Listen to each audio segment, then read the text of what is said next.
Welcome to Red Line Live once again. This is the Watchman's Call. Discern, warn, and prepare. Ladies and gentlemen, we are live once again. So, hey, um, if you guys haven't known yet, I wrote a book and it's called Red Line Chronicles. I just want to give you guys a short look at my book. You can buy it on um, Amazon. Here we go. Here we go. Red Line Chronicles return to righteous foundations. A nation divided, a line drawn, a call to courage. The Red Line Chronicles is a powerful manifesto for truth in a time of moral confusion. In this timely and prophetic book, Joe Deemers issues a spiritual challenge to individuals and nations alike, returning to the foundations of righteousness or face the consequences of compromise. Through the lens of scripture and a fearless critique of modern culture, Deemers contrasts God's eternal standards with today's godless ideologies, revealing how far society has strayed from the truth with clarity and conviction. He explores the erosion of biblical values in government, family, and education, the spiritual significance of executive decisions under Donald J. Trump's leadership, the consequences of moral drift, and the urgency of national repentance, the restoration of God's order through obedience and courage. The Red Line Chronicles is more than a book, it's a spiritual wake up call. It's for leaders, families, pastors, and patriots who refuse to blend in and are ready to stand up for the truth. So I encourage everybody to go on there and get it. You can get it on ebook for $5, or you can get it on paperback. And I think it will help you draw that red line like I have in my own life. And because here we don't blur the red line, we draw it, right? All right. So last week, if you guys tuned in, I had a special guest on with Pastor Larry Ragland, and we talked about the Islamic Intifada, American Intifada. So, like, if you've ever listened to Zohran Mamdani in New York, he's the one that says he wants to bring in a global Intifada, and that includes the United States. So one of the things that I was really thinking about when Larry and I were talking about it, and I brought up, the concentration of Muslims in Michigan, in Dearborn specifically, and how vast it's gotten up there, and then also in Texas where they're trying to build that city of their own. And see, the problem with this, ladies and gentlemen, is if they are successful in building a city like that, like they're doing in Texas, then they plan on implementing their own law in substitution of our Constitution. They won't obey our Constitution. They'll submit to their own laws within that city. And that's a problem, because once they have one city, then they'll have two, then they'll have three. And how much farther will they grow throughout the United States? And we have a responsibility as Americans to protect our nation from infiltration like this. They're looking to overtake our entire nation. Now, what's interesting is what came out over the weekend and at the beginning of this week. And I wanted to share some of the things that came out, because it was pretty interesting after we talked about that subject, and these things came out of the woodwork. It's like, and I think I disclosed that I wasn't the only one talking about it. Laura Loomer came out and made her own video of the same thing, of how many Islamic Muslims we have under the Trump administration, right? And actually all over the states. I shared that PDF with you guys, but I wanted to share this. I wanted to share a couple of videos with you, and then an article too that came out over the weekend and this week, and it's pretty crazy because if this stuff is able to take over our nation, this is the kind of thing we're looking at, and these people mean business. They're talking straight up in your face, and this is what they want. So check out this first video. This guy's name is Abdullah Farouk, and he is an imam in Boston, Massachusetts right now. So check out this video real quick. Let me see if I can. Here we go. Post it up for you guys. Oh, I don't know how I went over there. Okay, let's would clearly tell you that there's a great spirit. There is even a statue in front of the Museum of Fine Arts with a native upon a horse with his arms like this here, like he's making dua. And it's called, I think it's by Dallin, the sculptor, and it's called Appeal to the Great Spirit. Appeal to the Great Spirit. What is that? Dua. Calling upon God Almighty to send the European home, probably. Go back where you came from, because you've done nothing but cause hell in this country and all over the world. And you can hear me, America. You know you've done it. This is not the land of the free and the home of the brave. It's the land of the coward and the home of the slave. Islam is America's future, or without Islam, America will meet its demise. Islam means submission to the will of God.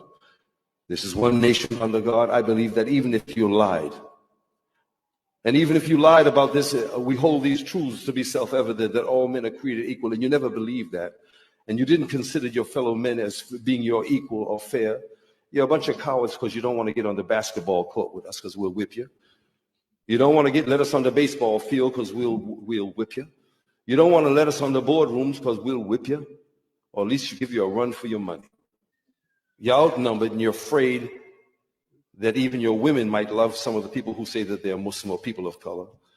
Don't be afraid. We're all human beings. What's wrong with you?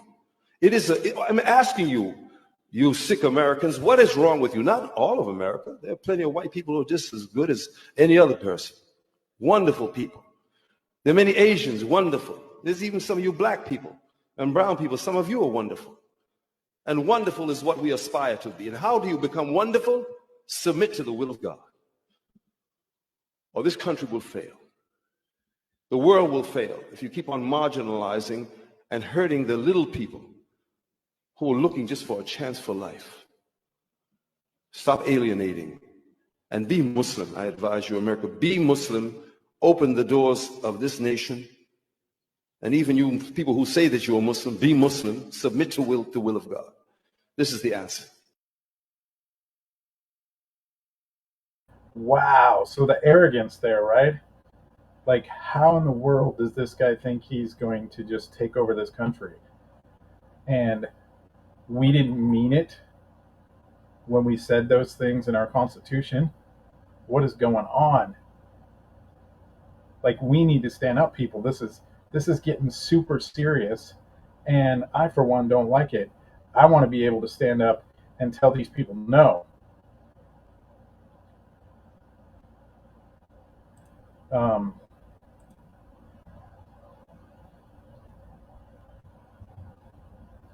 And this is just nuts to think about. Okay, so that was one video that came out, and then you're all familiar with Rashida Tlaib, right?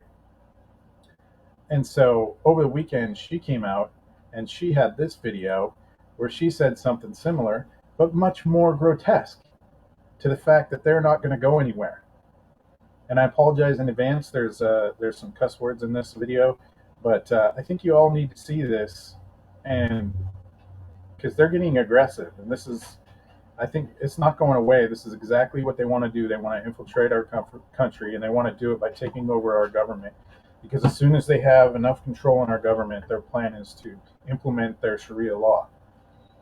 And we need to be prepared and ready to, actually, we can't let it get this far, right? We need to stand up, especially us as Christians in America.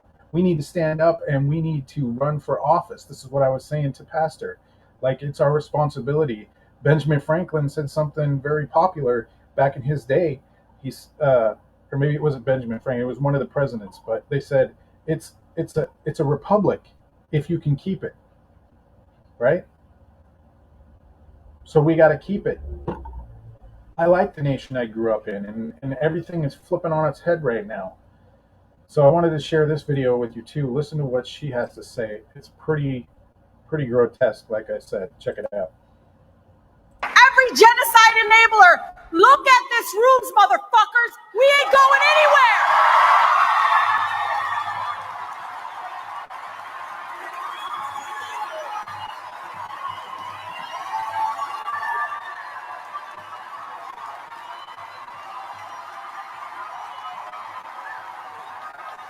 We are just growing and growing and growing. We are bringing siblings from other movements with us. Every genocide enabler, look at this rooms, motherfuckers. We ain't going anywhere. I mean, wow. The arrogance in these people. She's at some of the highest levels in our government, right? As a U.S. representative. That's crazy to me. And I was showing you guys on the PDF that it's all at all levels, city council, school boards, you name it. They plan on taking over, and they grew, 20% in 2020. And that PDF that I showed you guys is only up to 2023. So I can only imagine how far they've grown and what other positions they've taken across the states. Up into 2025. They don't have those statistics on their site. So I wanted to show you one more thing. And another thing that's really scary about this is the fact that not only they're taking our governmental positions and stuff, but they've actually, because I think in government they do a lot of insider trading, right? So they've gone from poverty and rags to riches. And I wanted to show you this article too, because it shows exactly how far these people have gotten after they've gotten into office. And it's not just them, it's all of our officials, especially in DC. It's pretty crazy. So check this article out. I want to read through this with you real quick, but this has to do with Ilhan Omar. And so look at this.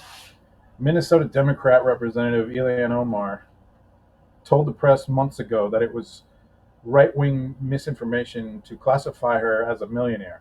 Then people started looking into her financials, and she is right. She is not a millionaire. She's a multi-millionaire.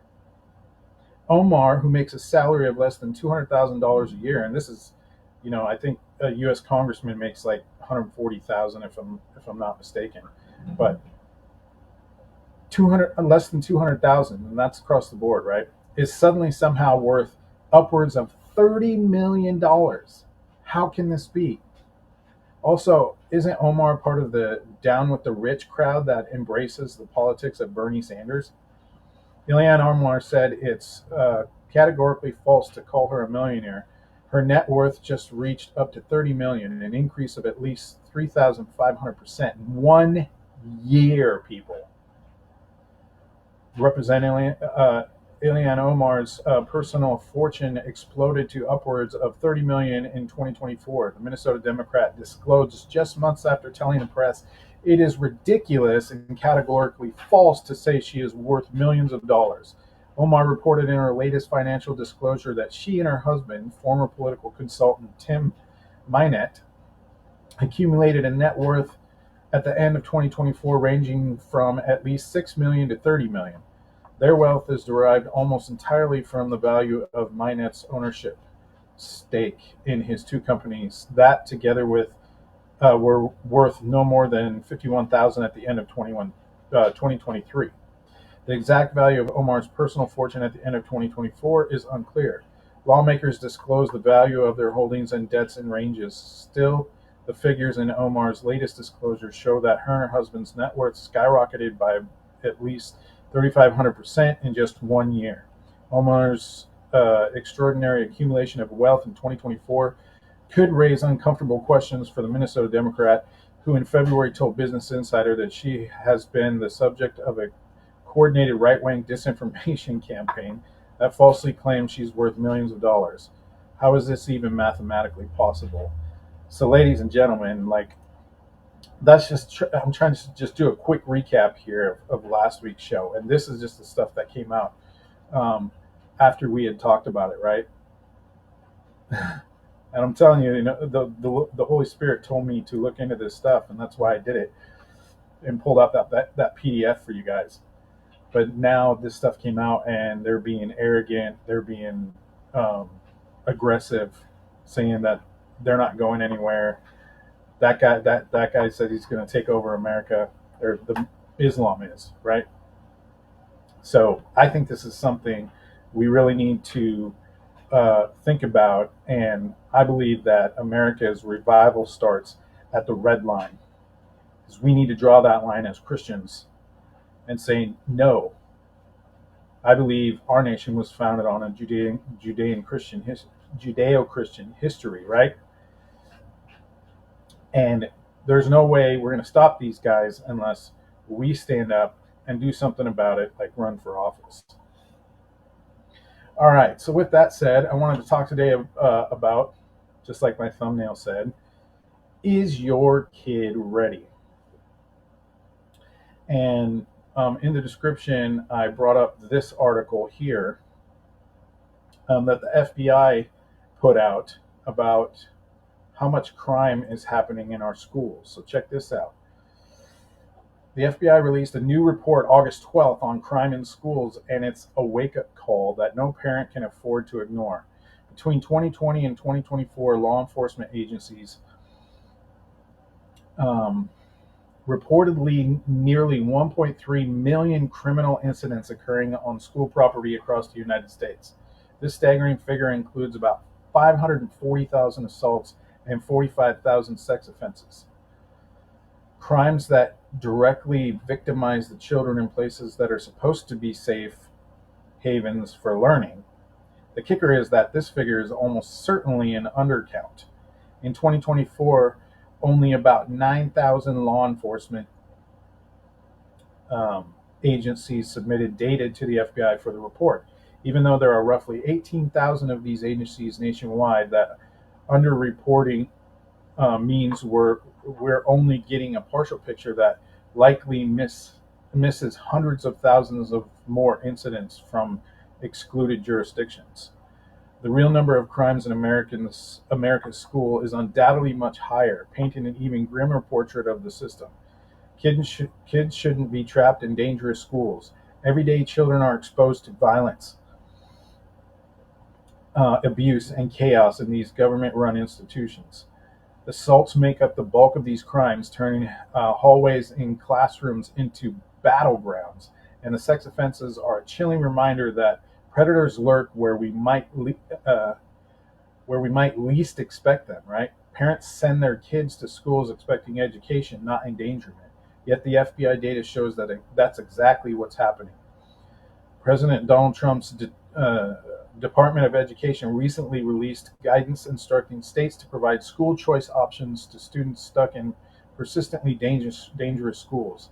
This guidance is a good first step, reminding states to empower families to escape failing and unsafe environments by transferring to safer alternatives. The evidence overwhelmingly indicates the school choice helps children attend safer schools. My peer-reviewed analysis of the literature published in Educational Review in 2022 found that private and charter schools are consistently safer than traditional public schools. These choice options foster environments with less violence, fewer disruptions, and stronger discipline standards. Competition forces schools to prioritize safety to attract and retain families. Well, if you live in a state like I do here in Oregon, then you know that school choice is not an option. They shut it down at every angle they can, right? These choice options foster environments with less violence, fewer disruptions, and stronger discipline standards. Competition forces schools to prioritize safety, attract, and retain families. To the latest gold standard evaluation of the DC Opportunity Scholarship Program, for example, students who won the lottery to attend a private school were 34% more likely to report being in a very safe school compared to their peers who remained in public schools. This randomized controlled trial, the closest thing to a significant experiment in education policy, proves that school choice can save lives by getting kids out of harm's way. The failures of public schools go beyond violence. The latest data from 2024 shows that not a single child was proficient in math in 80 Illinois public schools. 0. These failures are all symptoms of a broken system. Kids are trapped in these violent institutions with no escape hatch, especially in states where teachers' unions run the show and block school choice at every turn. Like I just said, right? Unions prioritize adult jobs over child safety and success, lobbying against reforms that would give families options.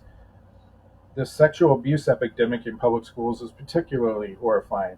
In 2004, a Department of Education report estimated that about 1 in 10 children will experience educator sexual misconduct by the time they graduate from high school.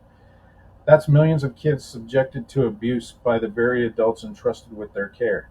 And this is apparently a article about somebody that attacked in Aurora, but I'm not going to play that for you. I'm just going to finish this article. A more recent 2023 study found that 11.7% of recent graduates reported experience educator sexual misconduct during their K through 12 years. This data represents systematic rot that demands immediate action. Texas is leading the way on this front. Texas State Representative Mitch Little sponsored a bill to eliminate immediate immunity for public schools and their employees in sex abuse cases. Wow. And Governor Greg Abbott signed it into law this year. The public school system needs more accountability, and this bill is a step in the right direction. Yeah, we need something like this in Oregon, right? The public school system needs more accountability, and this bill is a step in the right direction for justice that every state should follow. By reforming governmental immunity, victims can finally hold districts liable for failures to protect children, sending a clear message that abuse won't be shielded by the system. Author and podcaster Michael Malice is right when he says public schools are literal prisons for children and the only time people will ever encounter physical violence in their lives. Oh, many people. I'm like, that doesn't make sense. A lot of people experience violence outside of school. For too many kids, school is a daily ordeal of survival rather than a place of growth. Excuse me. The new FBI report is the latest damning evidence of the failures of public school system. We can no longer allow the teachers' union cartel to lock children in these dangerous institutions. Parents know best, and they deserve the power to choose safer schools for their kids. It's time to shatter the prison walls of public school monopoly and build a future where no child is left trapped in violence. So I wanted to share that with you guys because it's pretty scary what's happening. And I, for one, have an 11-year-old boy. It's his first year in middle school. And I wanted to go over this because, you know, there's things we can prepare for and there's things that we can't prepare for, like, you know, school shootings, like what we just had in Minnesota there. Those things are almost impossible to have any sort of prevention to teach your child what to do and even anywhere to go in the classroom. I mean, they can hide in a closet or under a desk or something, right? But that's not necessarily going to save them. There's other things you can talk to them about for those kind of situations, but we're in the age of information, right? So these kids are growing up in a completely different world from like what I grew up in. And bullying back when I was in school was still a thing, of course. I think it always has been throughout history, right? But different things brought protections for me when I was a kid versus what they do. A lot of their stuff is virtual now. And if there's ever been a policy that I think I've ever agreed with my Democrat governor here in Oregon, is that she recently just banned cell phones from school, right? I think that's really good, especially when they're prominently pushing medicine for situations like ADHD. Like, my son was diagnosed with that as well. And so their focus is off, right? And it's getting younger and younger. I had a report from a coworker the other day where he was saying that his wife is an elementary teacher, and they were taking cell phones away from first and second graders. Like, what? Kids that young have cell phones in the school? I mean, in one angle, I really like the fact that they have it, because you can actually track them and make sure that they're safe and stuff, right? But the fact that they should not have it in the classroom, I think, is a good thing, because they need to focus in on their education and not be fiddling around with their phones during class time. And then I just wanted to talk a little bit about prevention too. So, like, you're talking about violence in the schools and things they can do to stay away from it. And so cell phones, I think, is one of those. But also, I think there's things like you can do to prepare your children for situations like that in school, because being a dad, I don't think it's always viable to teach your kid to just go tell on the teacher when they're being picked on, right? So, like, for me as a dad, I've put my 11-year-old in football. One of the things that I think will teach him to toughen up a little bit and not be so sensitive to a lot of different situations. And he hates it, of course. He doesn't like the practices. He says they're too hard and he can't do it, but I keep pushing him through, right? And he's going to have his first game this Saturday. So I think that's sports. So sports in general, not just football, right? You can get them involved in sports and I think sports is something that teaches them not just about sports, but life lessons, where they can build confidence in themselves when they accomplish something. When you get them involved in a team sport, they make new friends. Like with my son's situation, where he's going into middle school for the first time, and he can build new friends as he's going into a new environment with people that he's never met before, right? And so I think sports is one good thing, and then the activity to keep them active and knowing what to do in situations that can turn ugly. You can put them into other sports like mixed martial arts or boxing, something like that. Teach your kids how to fight for themselves and not just get beat up or bullied in those situations. And I think what's really important beyond all of this stuff that I just mentioned is bringing relationship back to the kitchen table with your family, right? Sit down at a meal at your table with your wife, with your children, and you openly talking about the things that of the day that are coming down the line.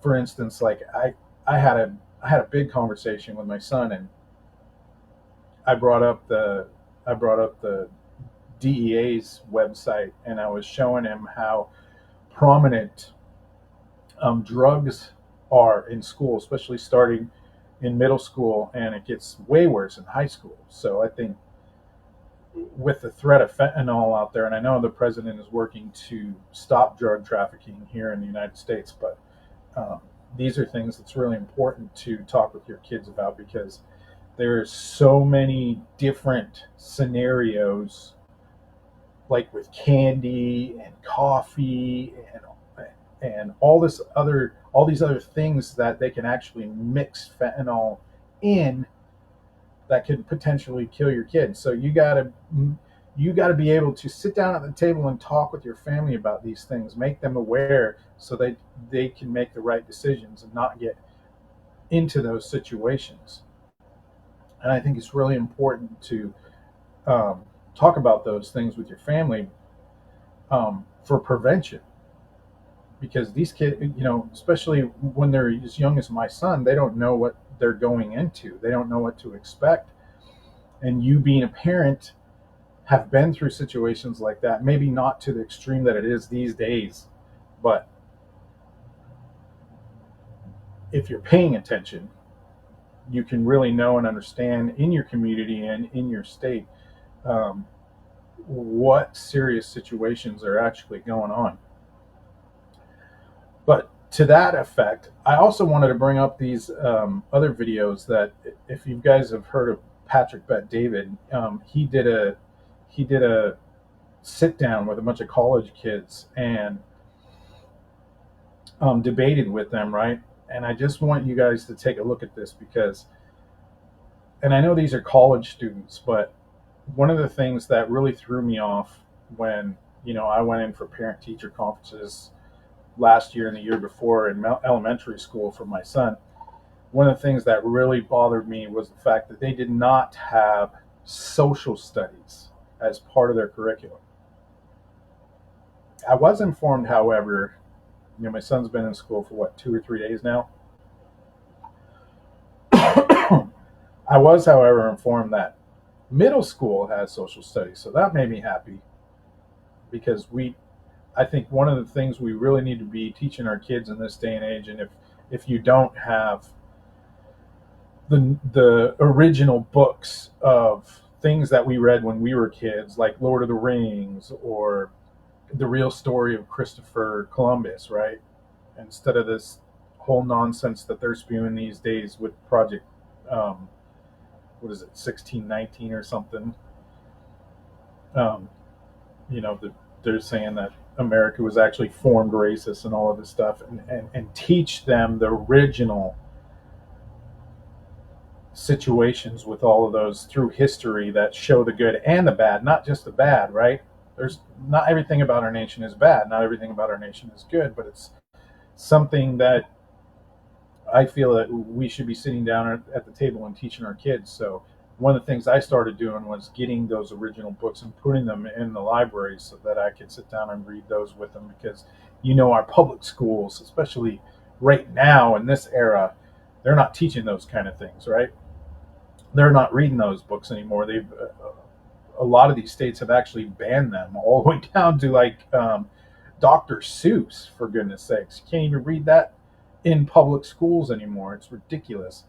Although I have to say, some of these states like Texas and Louisiana, they're all making laws and bringing back things like putting up the Ten Commandments in the school, and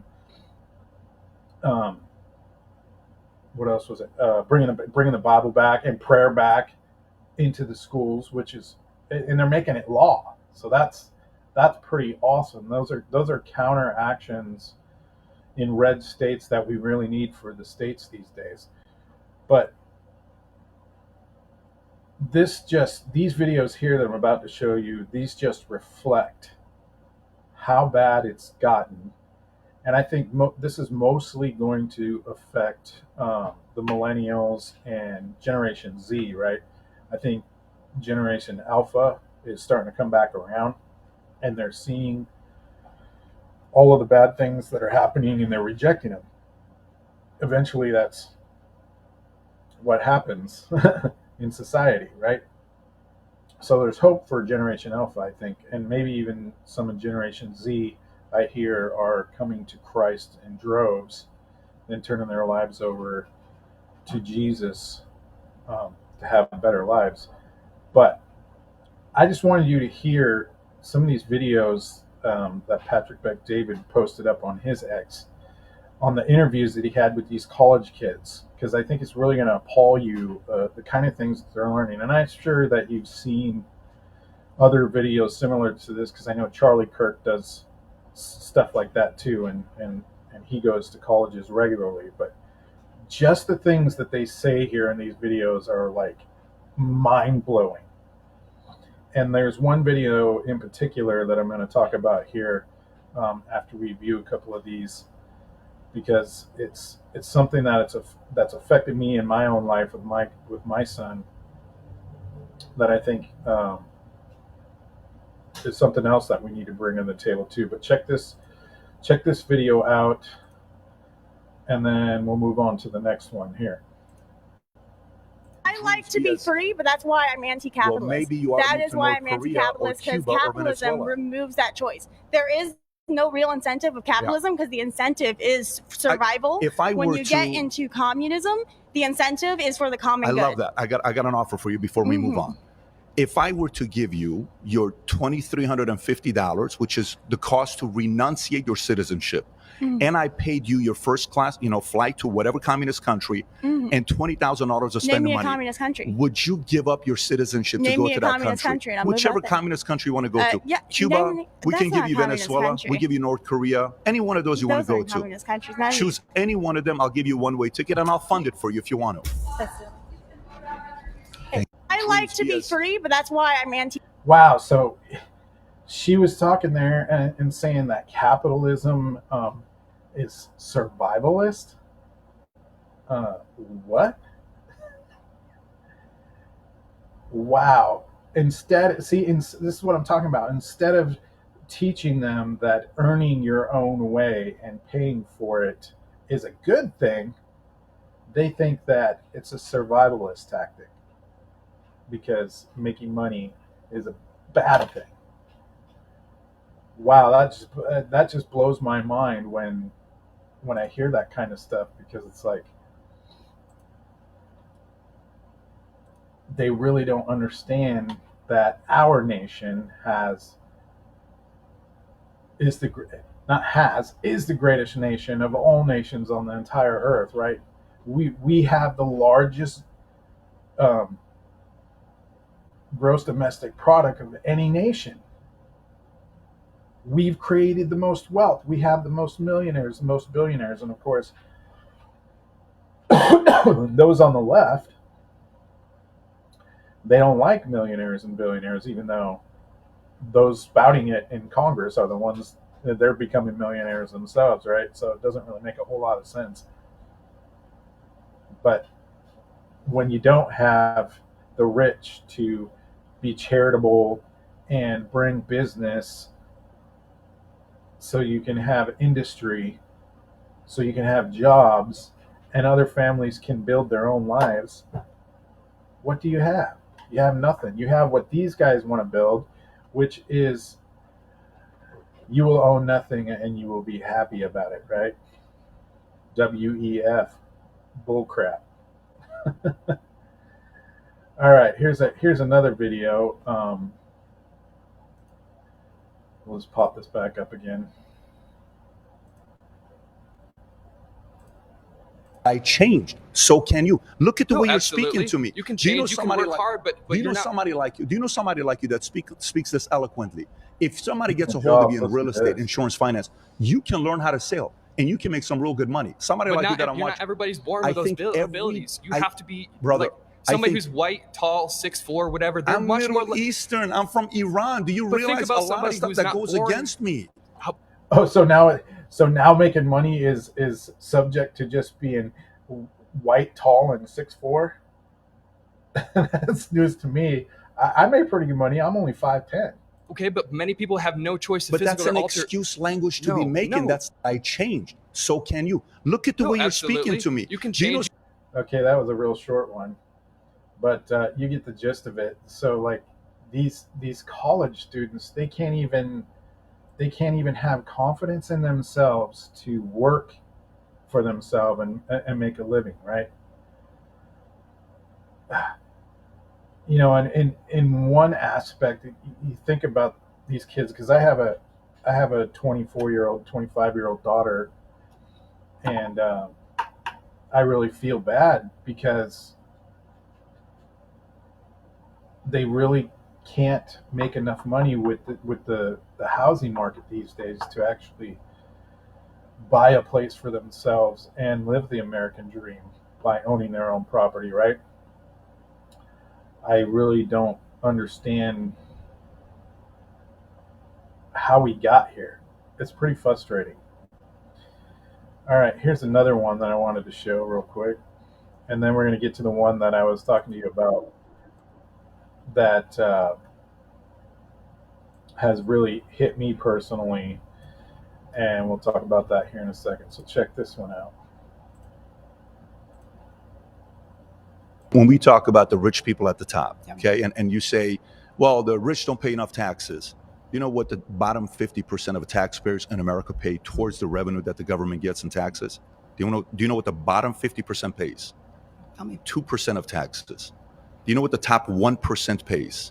There's been several years. Do you know that what the top 1%? Do you know? They've been nothing. No, in no, their hang on a federal second. taxes. This is from the IRS. I'm not writing a blog from Huffington Sure. Post. This is not Daily Beast. I'm telling you the story. The top I'll say 1% this. pays 42% I'll say this: the of top all 1% tax is revenue. about to pay a lot less in taxes because of the provision They'll that just went actually into end up paying Trump's, even your more guys' revenue to the big government. beautiful bill. Yeah. Thank you so much. Thank you so much. When we talk about the rich people at the top, okay, and you say, well, the rich don't pay enough taxes. You know what the bottom 50% of taxpayers in America pay towards the revenue that the government gets in taxes? Do you know what the bottom 50% pays? Tell me. 2% of taxes. See, she's Do you know what the clueless. top 1% pays? There's been several years. Do you know that what the they've top paid 1%? nothing. You know, it just blows my mind. We live in the age of information here, right? And these people don't, these college students don't even statistically know what percentage of whom pay what taxes. That's just insane to me. Like, what are they teaching these kids in schools these days? Like, our mathematics, it's all Common Core now.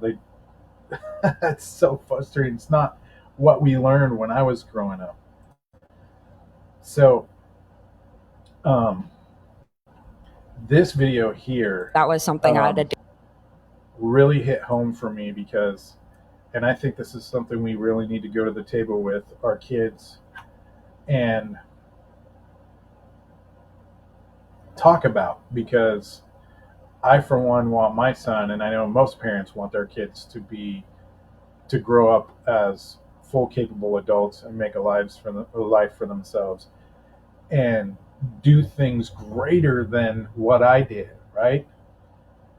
So to encourage that, you would have to bring a lot of love to your child, show them affection, teach them that they are a child of God if they've accepted Jesus in their life, right? That they are capable. And see, by putting them in sports and pushing them through these things, because these days they're not going to do it on their own. They're too stuck on their phones. Like even my son she's stuck on playing video games on his phone, right? Roblox. But we do things at home, like we practice on Sundays, usually a no device day. And we all participate in it so that there's no one left out. But it teaches them to be able to focus and get away from that thing, because if they can't put it down, it is an idol. It is a god. It is something that runs their lives. And they have to be capable of doing that themselves and go out and, when they're adults, work for a living and figure out how to adult, right? But these are just ways that our society and our educators and even parents are exploiting our children to the point where they believe they have situations like this video right here. And this is pretty crazy if you ask me. I'm also mentally ill, so that was something I had to deal with. But I'm mainly mentally ill because I am disabled in a capitalist country. Tell me more about mentally ill. Who qualified you as somebody that's mentally ill? Me and my doctor team. Who convinced you that you're mentally ill? Me and my doctor team. What's the specific category of mental illness? Is there one? You know why I asked this question? Let me explain to why I asked this So question. I don't even like the psychological industry. I don't really stand for like Sigmund Freudian politics or Sure. anything like that. I don't have access to even a result or a solution to my disability as someone with a connective tissue disorder. It's genetic. Have you been able to go to different doctors and get yourself tested? And Yeah. See?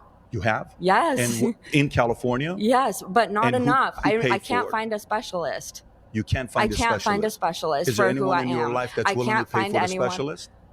Well, they could they would if they had Anybody money, in but your- yeah. Would you be okay if I pay for a specialist for you to go see? Yeah. Would you take money from a capitalist to help you go see specialist? I mean, yeah, sure, why I'm not? going to have you go see two. Where do you live in California? Yeah. I'm going to have you go see two specialists. But would you also be open to seeing somebody else I choose as a psychologist that may? No. You're not. No. So you simply- choose as a psychologist. I You're would- choosing who gets to determine No, what my what mental I- health looks what I- like. what I- No. Okay, then I wish you nothing but the best. I'm also Wow. mentally ill, so that So she wanted her cake and eat it too. So she was willing to accept his money to go see a specialist, but then it wasn't because he's a capitalist, right?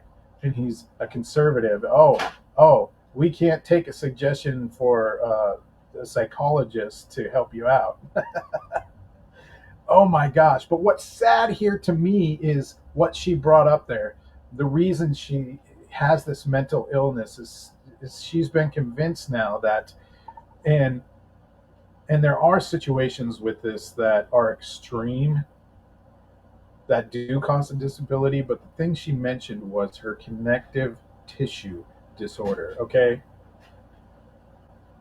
now things are being pushed on kids even by their parents and exploiting them for things like this simply because they are double jointed or they have hypermobility, right? And you can look up all of the symptoms for connective tissue disorders. It goes all the way to lupus, stuff like that. But as ridiculous as your finger changing colors. And this is becoming such an epidemic. You just saw that video from that girl saying she has a mental illness now because she can't see a specialist for her disability. I mean, wow, of all the things in the world that are bringing down our younger generations, they're being attacked on every front. That's why we need to be sitting down in our homes like we did when we were kids at the kitchen table and talk about these things openly so that they understand and they know. And when you're putting them through things like sports, when they don't want to do it so bad, so desperately, like my son doesn't want to do it. And I'm like, no, you're not backing out of this one, you know. I give him incentives to try to work him through this because I know when he comes out on the other side, he's going to feel good about what he accomplished and that he is worth the effort. Not just in my eyes, but in his own eyes. That's what's important here. See, she said right there that she convinced herself that she was mentally ill because of the situation. I'm sure she was pushed in a lot of ways, but she convinced herself too. So it just blows my mind. We as parents really need to be stepping up in this day and age and doing what we can. And it's really hard even as a parent these days. We're having to deal with stuff that I'm sure my parents never had to deal with growing up, and talk about things that we never talked about when I was growing up.